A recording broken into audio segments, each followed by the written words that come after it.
So in this segment, Lisa and I are going to discuss some of the odd or weird or unique or different kind of things that that the Film Commission here that we work with or that kind of happen occasionally.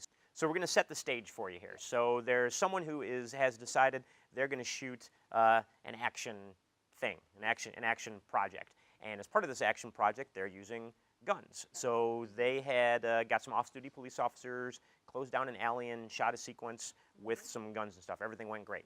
Well, they needed some more shots for this, and what they did is they decided not to apply for a permit or contact the police when they were going to shoot this other scene using real guns that were unloaded on public streets. So why don't you kind of take it from there, Lisa, and tell us what happened next? Yeah, apparently they just thought that they could go out there on their own and do this scene and nobody would notice because they thought they would do it real quick.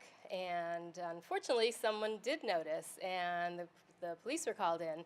And what happened is the police got a call. I don't know what the right code is for a shooting in progress. But the cops went there and stumbled on, came to the scene, and they had their guns drawn, and they were ready to defend the public safety. They thought there was a crime being committed. And these, I don't know, maybe they just didn't notice the cameras and all the lighting, but that's not up to us. That doesn't matter. And they pulled the gun on the filmmakers, and it could have gone really bad, but luckily, not really. Yeah, basically, the cops showed up, thought this was a real robbery, and you had a whole standoff with a film crew and cops with their guns drawn. So sort of the moral of the story is number one, if you're going to shoot anything in the area and it's beyond just, one person, you and a camera or something like that, it's really easy. Go to our website and fill out a permit. Here's a permit application. Permits are free. It literally doesn't cost you anything to go and fill out a permit. So why wouldn't you fill out this permit application, send it to us so that we know what's going on, so that we're just aware of what's happening in the area. And we encourage you, even if you're unsure if you need a permit or not, just fill one out anyway. Like Tony said, it's free, it's simple, and then let us look over all the shoot details, and then we'll help you decide if you need to go the permit route. And if you do, what other resources that you're going to need to make sure that your shoot is safe. And kind of along those same lines, if you are a professional filmmaker or you want to be a professional filmmaker, this is what professionals do. They actually get permits. They follow the proper process. So if you someday want to be a Spielberg or you want to be somebody making these big films, why not start learning the proper way to do things now when you're just starting out? And when you do things the right way, that it just kind of helps everybody.